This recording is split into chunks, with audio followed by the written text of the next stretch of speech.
Hi there. It's been a while since I've shown a Greater Rift clear video, so this time I decided to show something a little bit different. So last time it was season 16 and I made a video with the Natalia Marauder hybrid build. This time around I decided to go with Barbarian since Demon Hunters have lagged behind the meta a little bit. As everybody knows, Demon Hunters are going to be one of the last classes to get their new set. So anyways, this time I decided to run Barbarian and had to learn a lot of new things about the Barbarian in order to make this standard Whirlwind build work. So I'll be going over the different aspects of the build in this video, as well as some little gameplay related tips here and there. So this is the standard Whirlwind Rend build that you can find on most websites like Icy Veins or Diablo fans, or even the official forums. You can look up different Barbarian guides. So I'll go over the skills now. So we start off with Battle Rage, Swords to Plowshares, which lets you generate, or not generate, but heal upon crits that you do to the enemies. So this is a standard ability that you must have in order to stay alive in a lot of situations. The second skill is Ground Stomp, Wrenching Smash. This is a gathering tool. As you can see, when the enemies are all piled up on top of each other, this is what you use in order to cluster them all together. The third skill is Rend Bloodbath. So this is the rune that allows enemies to bleed additionally to enemies nearby when they die. So this one doesn't really help until you start killing things. So once the density starts to thin out a little bit, this helps clear out a little more of the density. So you can see those little effects happening whenever enemies are dying. You can see these little kind of orange-red explosions happening.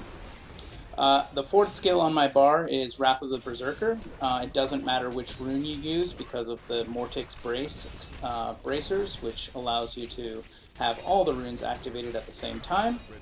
And then my last two skills are Ancient Spear, Rage Flip, which is used to single out enemies that are kind of a little bit further away and flip them over you to draw them closer. It's another tool that's used in gathering high density. And the final skill, which is the most important, is Whirlwind, and I'm using the Wind Shear rune.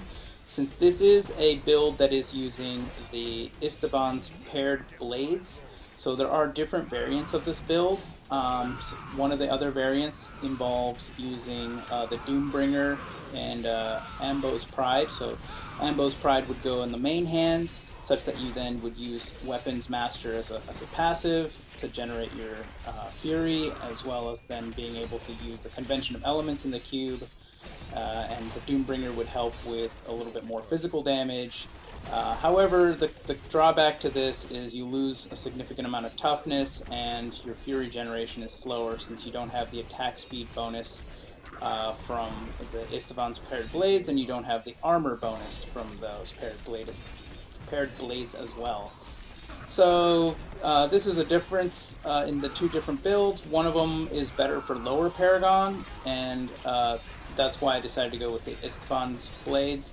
The Doombringer Ambo's Pride combo is actually better at higher paragon, and for this video I'm showing how high I can go with under 2000 paragon. So this is my clear of a GR132 with under 2000 paragon, and my gem levels are also less than 130 or at 130. So I'll be putting a link in the description below for the exact equipment that I was using with all the paragon points and what in there as well through a D3 planner link.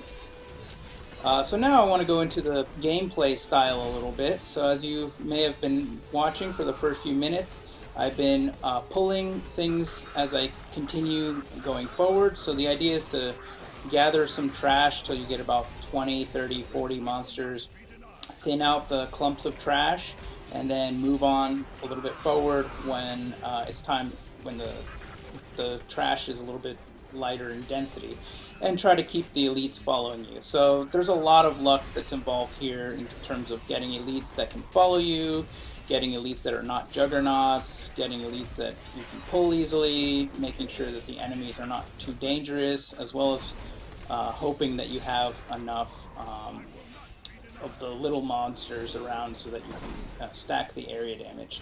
So that brings me to the next point. So area damage is extremely important in this build. You can only trigger it really by manually casting Rend. So if you're just whirlwinding, that will not help too much. So you need to really be manually casting Rends. And so oftentimes I try to intersperse one Rend manually cast between the different Rends. Sometimes though, when I really need to stack the damage, I'll hold down the Rend button for 2 Rend cycles before continuing to whirlwind. So it's extremely important to not let the Taeguk gem expire and to continue whirlwinding as much as you can. So I was fortunate to get a power pylon on that first floor, which really put me ahead of the clock a little bit.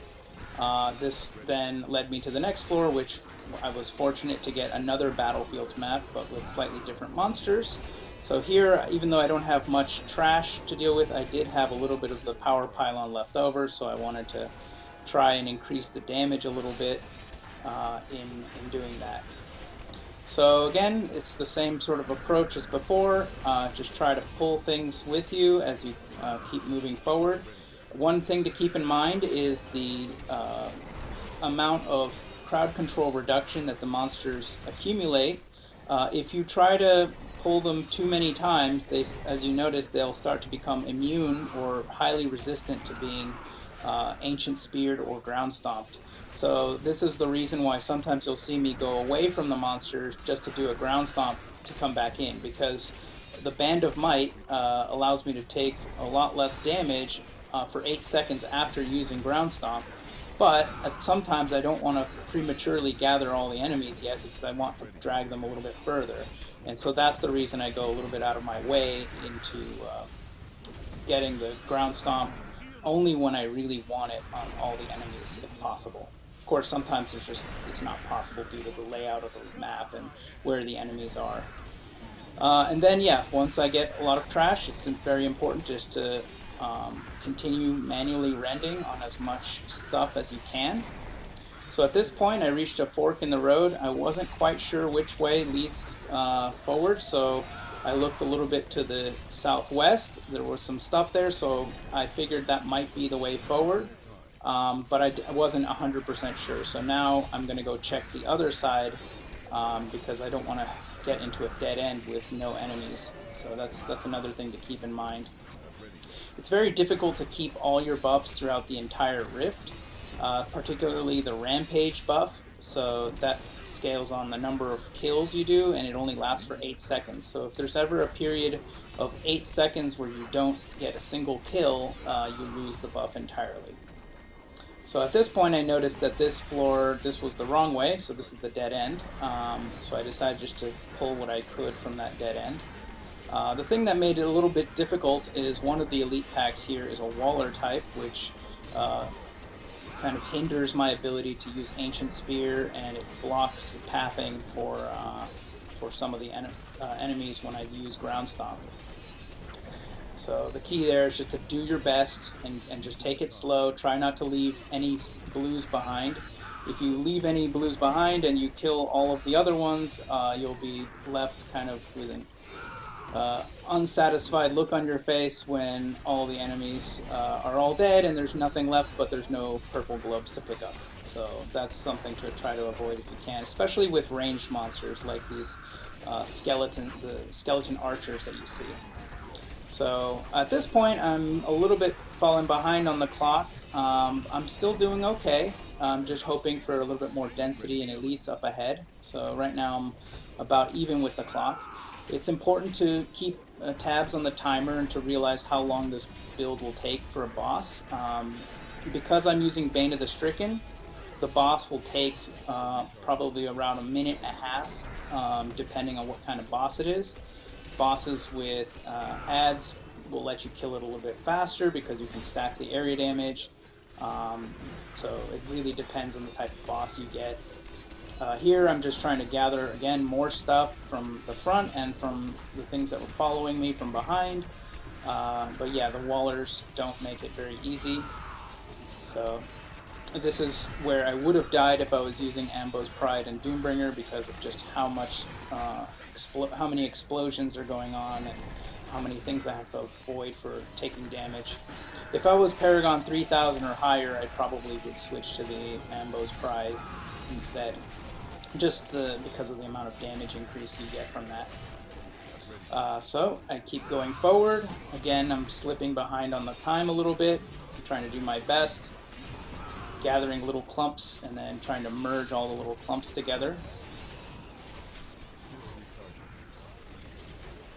So as an aside, Barbarians are not the top clearing class in this season. Right now it's Witch Doctors and Crusaders that are leading the pack in terms of the highest rate of Rift clears, but at least Barbarians are not as far behind as Demon Hunters, which unfortunately have struggled to even do a Greater Rift 130, even at the top end of the spectrum. I have some people in my clan that are very avid people that try to push, and they're in the 1500 to 2000 range of Paragon, and they struggle to do low 120s, so 122 to 124. So I really hope the next season Demon Hunters will be getting their place to shine, depending on what the new set does, as well as some balance changes for the old ones as well. So at this point it looks like I'm probably going to lose this rift. That is until I saw the conduit pylon, which gave me kind of a heart attack, saying, oh, this is going to be the one. This is where I'm going to clear it. I felt, because I was far enough ahead and there was enough the elites around. I had to go back to get that last blue elite. As you noticed, I didn't see it earlier that it lagged behind, so that cost me a little bit of time. Right now I just need one more elite and some other trash mobs, and as you'll see, I get lucky and there's one more elite here, and so this is what's going to let me spawn the boss right here in a moment.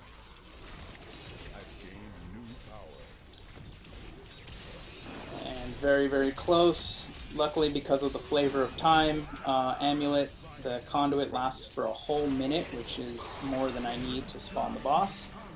And actually I get a little bit of the conduit going on the boss here. Since I'm using the Stricken gem, it's going to take a while before the stacks start to really show. So the first half of the boss is where I spend most of the time. The last quarter of it is very quick, because that's when the Ruthless passive will activate as well. So at this point I'm just trying to stay on the boss as much as I can, even though it likes to leap around.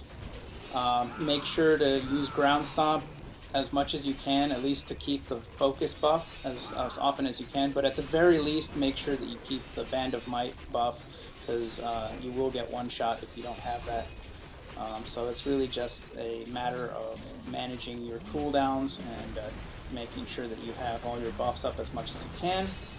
This is where the Ambo's Pride and Doombringer combo would actually have a lot of problems, because of the lower attack speed and the less fury generation you get from that.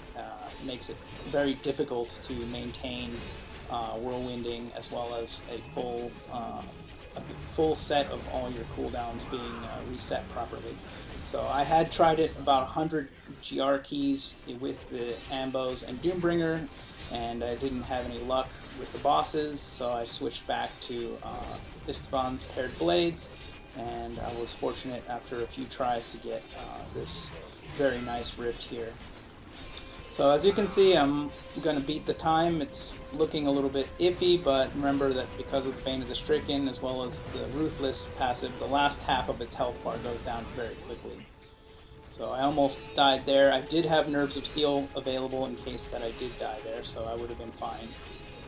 So with that, I want to thank you guys for watching, and let me know what you think in the comments below.